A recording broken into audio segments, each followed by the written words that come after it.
Rory says for Ricky's on the Rory says for Ricky's on the run eating. He really better stop cheating. R-R-E. Rory says for Ricky's on the run eating. He really better. I got to stand up where I belong. Been trying to tell y'all for a while now, and now it's time. I'd rather.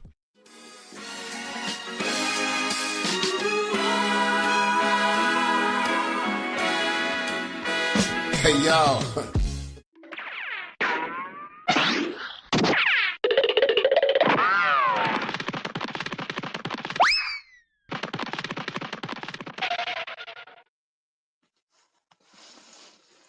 Whopping.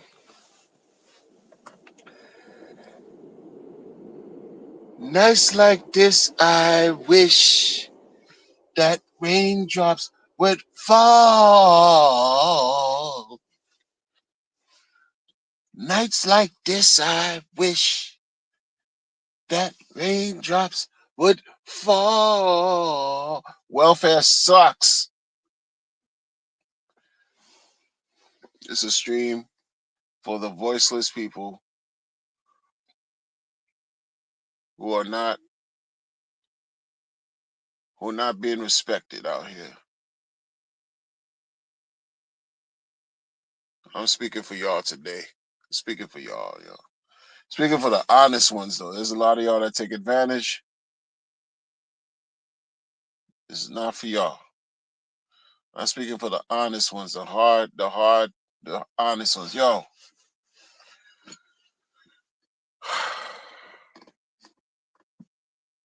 You know, like when's the bull market coming back, man?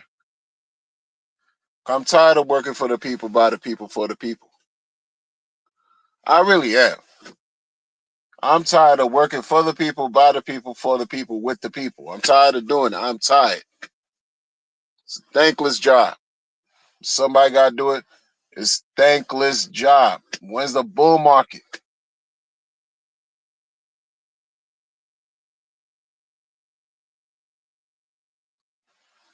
You know what I'm saying? When's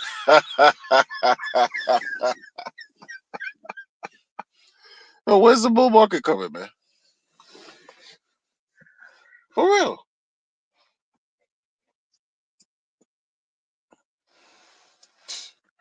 It's no joke, man. It's no joke, man. Trying to help people out here for real. It's what I've been doing for a long time. Okay?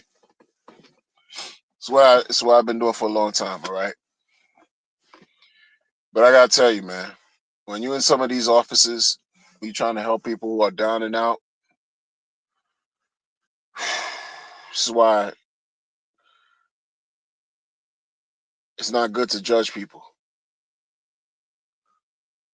It's not. It's just not. You never know when your circumstances could change in a split second. It's not good to judge people, man. And let me tell you, I'm gonna be very candid. I've judged people. I have. I certainly have. There's a monkey that I've been judging for a very long time, and I don't care. So I'm contradicting myself. Who cares? A disgraceful human being I've been judging for a very long time. Those of you who know, you know. So it's not always good to be judging, though. Like, and when I say judging, and really, let me say, it's not good to judge people who are experiencing hardship in life, who are downtrodden. They've been dealt a certain deck of cards that yields a very, very, very high potential of losing in life, you know? I'm not speaking against those types of people at all. I'm actually speaking for them because they remind me of where I can be if I'm not careful. But you monkey miscreants, good for nothing, act like you got everything sewn and it's all about you, kick rocks. You deserve nothing. nothing good and beneficial in life. And I'm saying that, and that's from pure judgment. I'm human. I keep it all underrated, all unfiltered.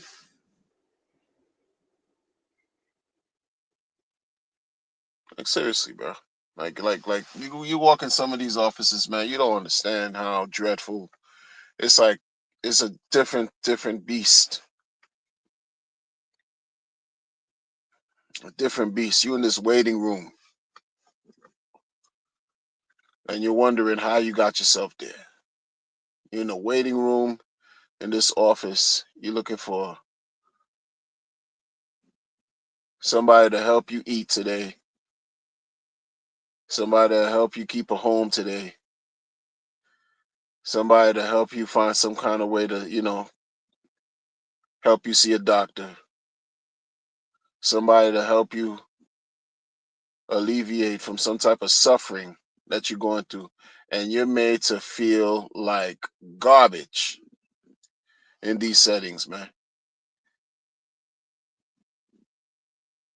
As if pain is not universal.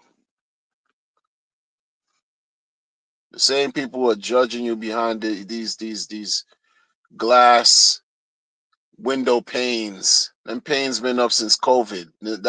Those panes, those window glass panes that separate you, separates the staff from the public. That's supposed to have been that was there for COVID. Those panes right there were supposed to block. It's supposed to block you from getting sick if you're staff, and it's supposed to protect the public from getting sick if you're the public. Like that right there was like, in addition to the vaccines and all that, these plastic, barriers, glass barriers, nonsense, foolishness, crazy. It still got them up though.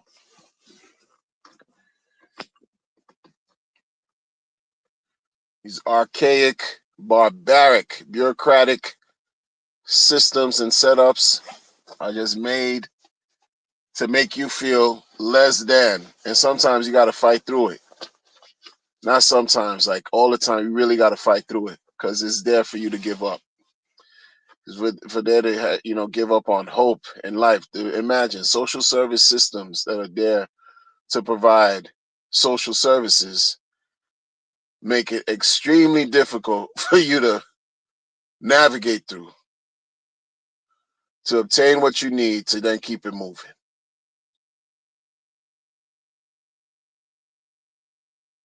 Granted, like I said, a lot of just there's a lot of corruption involved. We know this. There's a lot of corruption, you know. But what about the people who are not trying to really grift? Folks who really need. You know what's crazy? A lot of these rooms and people like I don't understand the men in this situation. Where the fathers at? Like seriously, you know. Could easily say, "Oh yeah, man, protector, yeah, man, provider, protector, a job, man, working the job." Not all are working jobs. Not all are protecting. Not all men are providing.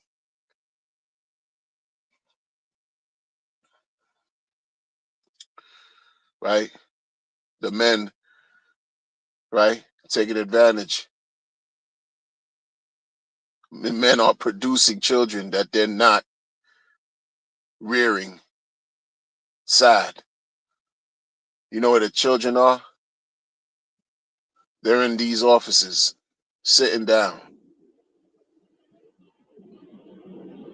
They're in those offices, sitting down, playing around with their stressed out mother. Stressed out mothers by themselves, having to sit in these centers,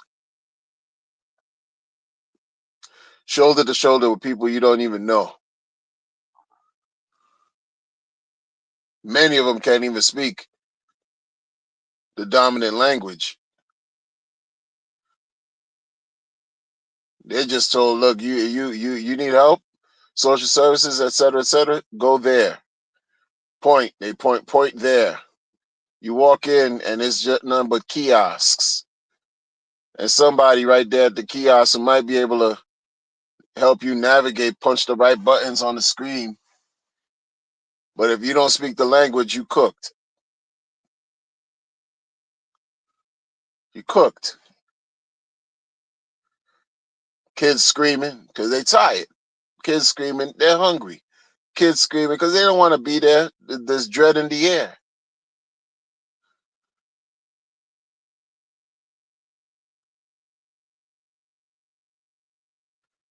And no dads.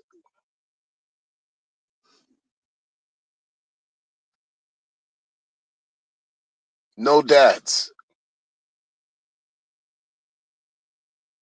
No dads to help mom with their children that are wailing, crying,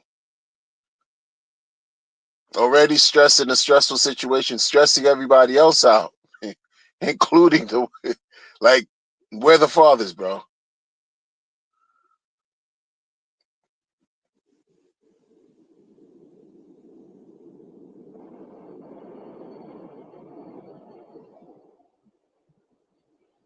You know,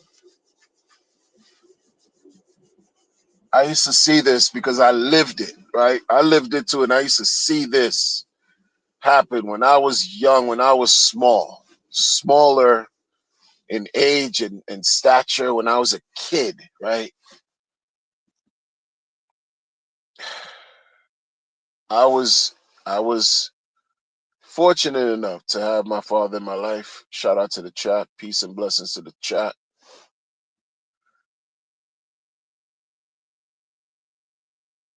I was fortunate enough to have my father in my life. When I did some recklessness and my mom would chastise me and I didn't listen,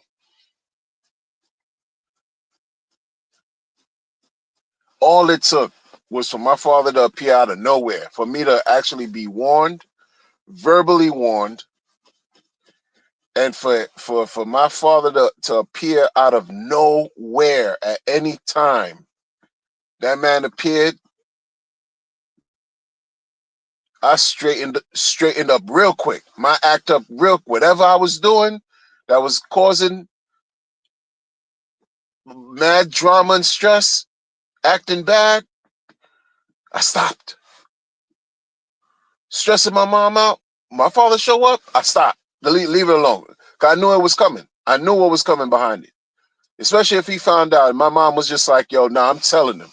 I told you, you kept going, you didn't listen, I'm telling him. And then after I'm telling him, I caught the repercussions.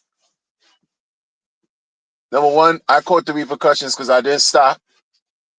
Number two, he laid down the law.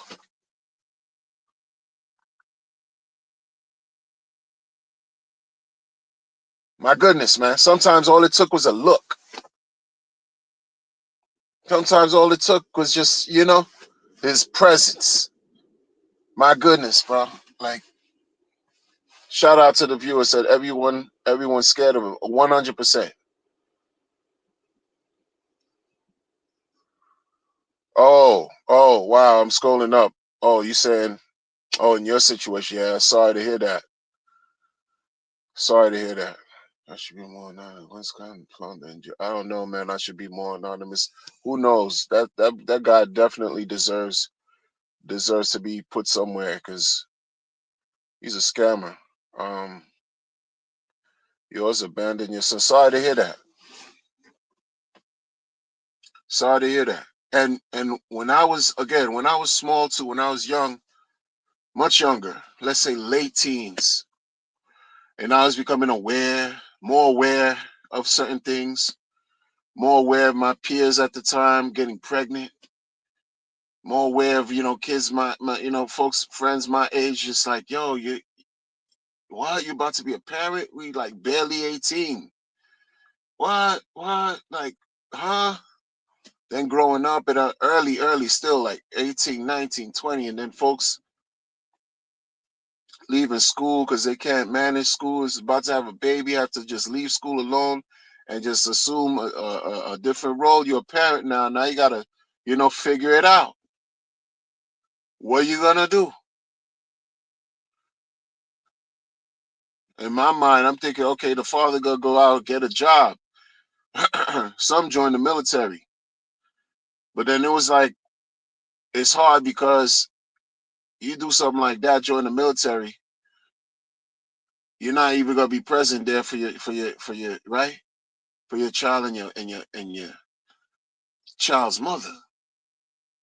But you call yourself joining the military, and it's not an affront or shot to anybody who's done that, because I know people who have done it. But everything now is gonna have a price. Like your presence won't be there, but you at least you're working to send money, or you're working to provide, or you work, or then they gotta go with you everywhere you go, depending on what branch of the military. Like it's weird, right? And that's what the guys that want to just, I guess, step up and do something. They want to be responsible. And then you got guys who just don't want to do nothing close to being responsible. Nothing remotely close.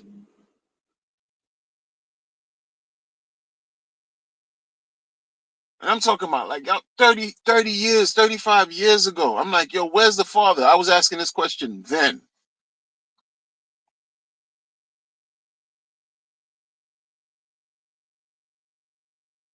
And it's still relevant now. Then I was hearing about programs, shelter system, welfare, SNAP before it was SNAP, temporary assistance for needy families before it was a TANF. WIC was always WIC. I don't even know if they have WIC. Well, I don't know. But WIC was a thing, face to face. That was the meeting. That's what these things were called. Up in New York.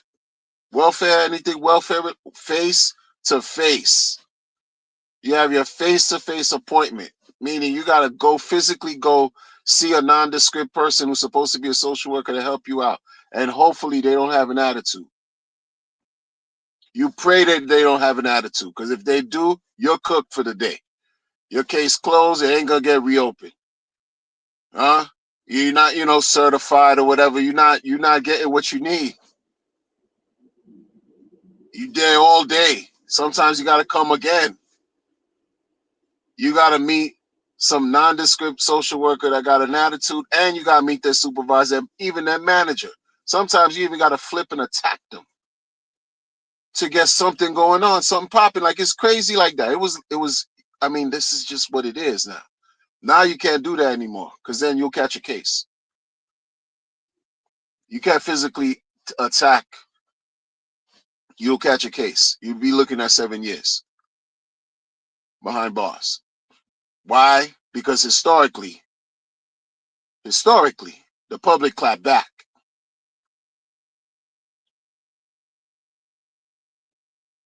And it's still crazy. It's still crazy. Yo, some of these offices in NYC, they got these security guards.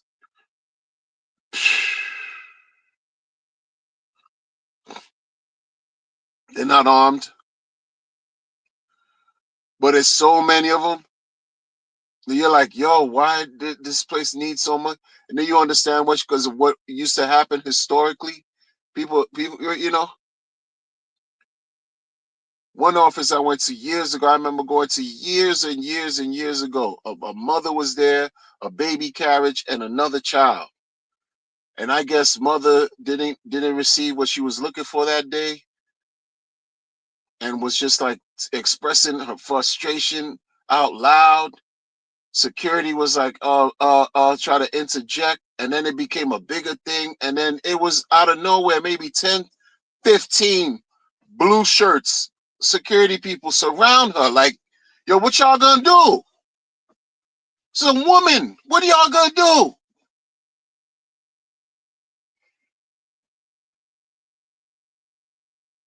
What you about to do? Everybody looking at her like, yeah, do something. Like nobody, nobody tell you, but where all these people come out of nowhere, blue shirts, women and men, security, like, what are y'all doing? It's a lady, a mother. Where's the father though? No father, no male, no nothing, no male, not even like A man that'll even help her. No brother, no uncle, right? No cousin, no friend. You don't even have a jump off with you. Somebody who you slide with when you need something, and when you don't, he keep it. You don't even have that. It's crazy, bro. It's crazy. I'm not making excuses like you're supposed to have a jump off next to you, but I'm just saying.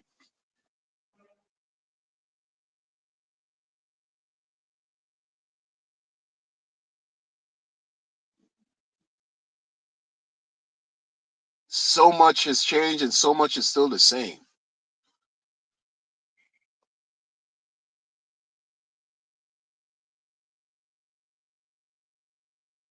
Wow. Says yours abandoned his son, doesn't pay child support, and no one goes after him. Everyone is scared of him. Sad. Sad. And that stuff, that's something I used to always understand. So how you scared of how's the system scared? How's the system gonna now give off a signal like they're scared to go after somebody that's shirking their responsibilities off to other people or off to off to a mother to raise a child? Like, it's crazy, man.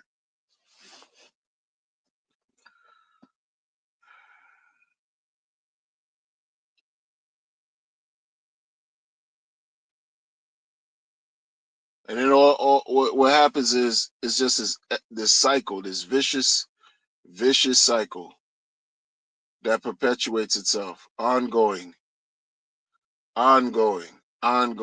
When you reach a certain age, 20, 30 years from now, it's gonna be the same foolishness. You walk into some type of office, it's gonna be a room full of chairs filled with people, mostly women, right? Many of them gonna have kids, small children. The small children gonna play with each other, but then when they get antsy, start crying, start getting pissed off, yelling, work is gonna feel away. It's nasty work.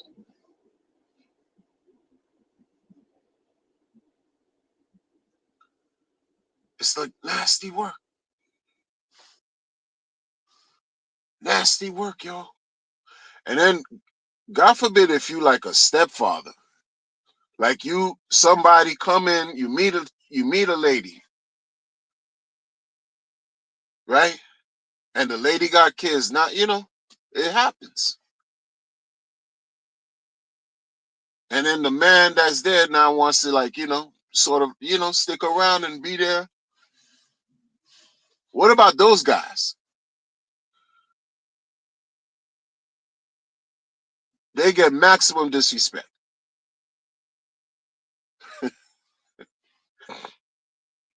They get called simps. You raising, like how you made to feel when you're told that you're raising other people's children. Like you less than a human being, you less than a man.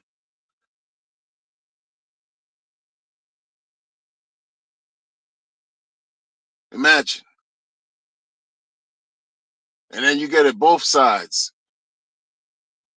You get it from your peers and the top, and you get it bottom for the children not respecting you because you're not their daddy.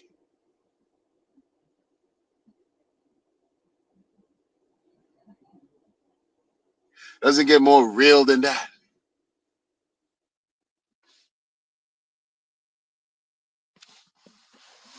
You know?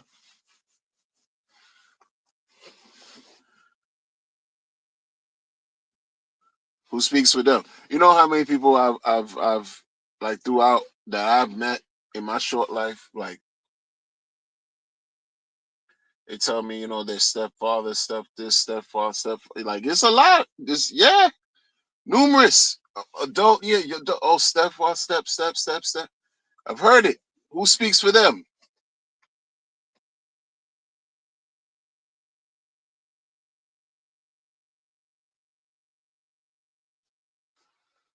Because the real ones, many of them are absent. Like then when I say the real ones, I'm talking about the natural fathers. Many of them are absent. So when the step come in and then they handle accordingly, successfully, that's not celebrated on both ends, unless the child has enough awareness to be appreciative and thankful, unless the step parents' peers are of sound mind and they also can be appreciative and thankful and understand from a mature perspective and a wise perspective. Nah, this person endears and commands respect too, because look at the work they're doing that many people gave up on doing. Many other men gave up on doing. Huh? Gave up, just gave up.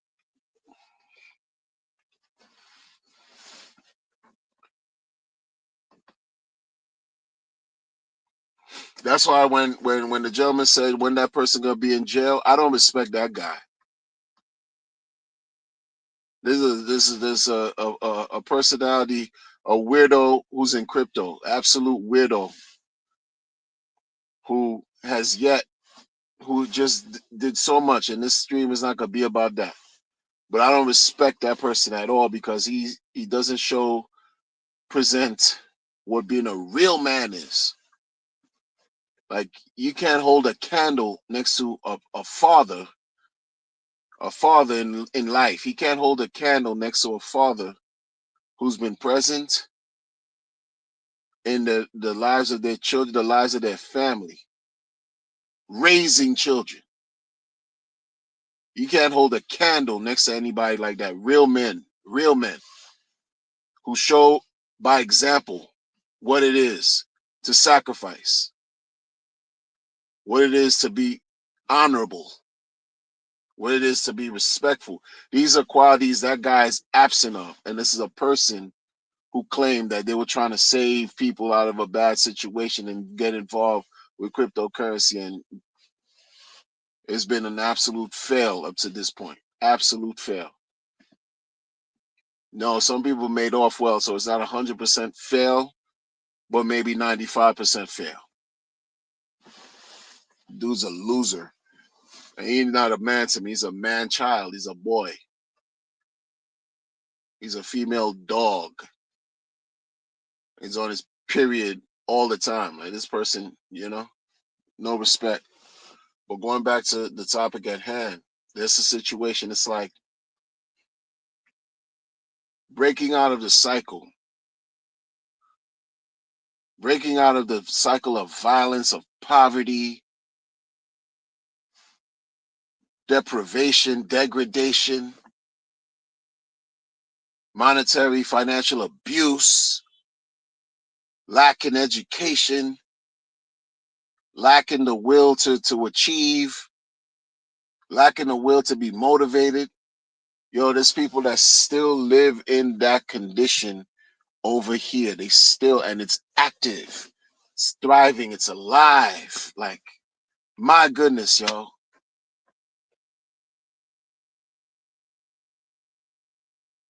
My goodness. We'll jump on a Zoom call with a judge. We'll jump on a Zoom call with a judge. Talk about, yo, you didn't finish school at 9th grade, you gave up. You got 3 kids.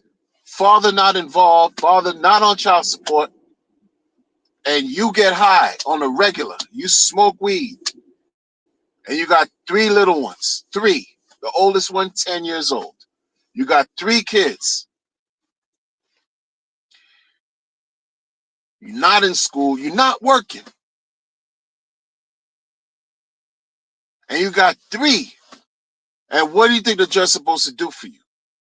Have compassion? When you're showing you're not motivated and you got an attitude speaking to the judge, like why the judge judging you? They don't know your life and what you go through. How would you feel? Like, and then the person tells the judge, yo, they get hot, they smoke weed. And a lot of people, when you hear them say they smoke weed, that's not the only thing they're involved with. It just feels like, the weed thing, it could just, I'm gonna let you know just enough by telling you that, so you don't have to even ask me more. Meanwhile, there's more. I'm gonna just tell you, no, it's just weed. Come on. If you had to leave your child at some type of place or somebody to look after your child, how would you feel that the person who's looking after your child or your children smokes weed? You know what I mean? Like, and then feels a way that the judge is like, hardcore. And there's people that do this on the regular, have been doing this. Children grow up and then they start acting out. You don't know where it came from. Guess what? It came from somewhere. Maybe during the years when you were getting high and they were neglected. You're not supervising. You're not watching them. You're not taking care of them. They're sponges. They're absorbing everything good and everything bad that the world has to offer. Life has to offer. Imagine. And you're not there to help field and screen and protect them through all the bullshit. And then you mad when they get older and they start clapping back in their own ways that drive you crazy. You feel like you're at your wit's end. You don't know where the shit came from, but it came from somewhere.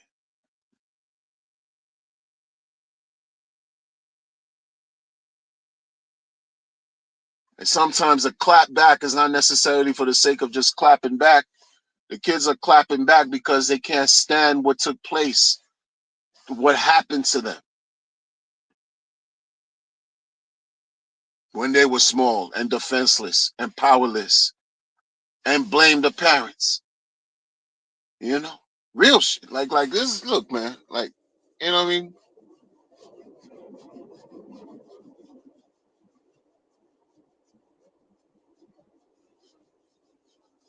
Yeah, yeah. That's what it is.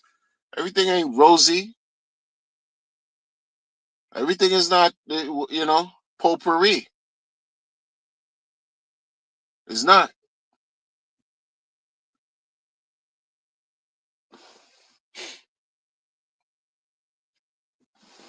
Like, share, subscribe. Peace and blessings.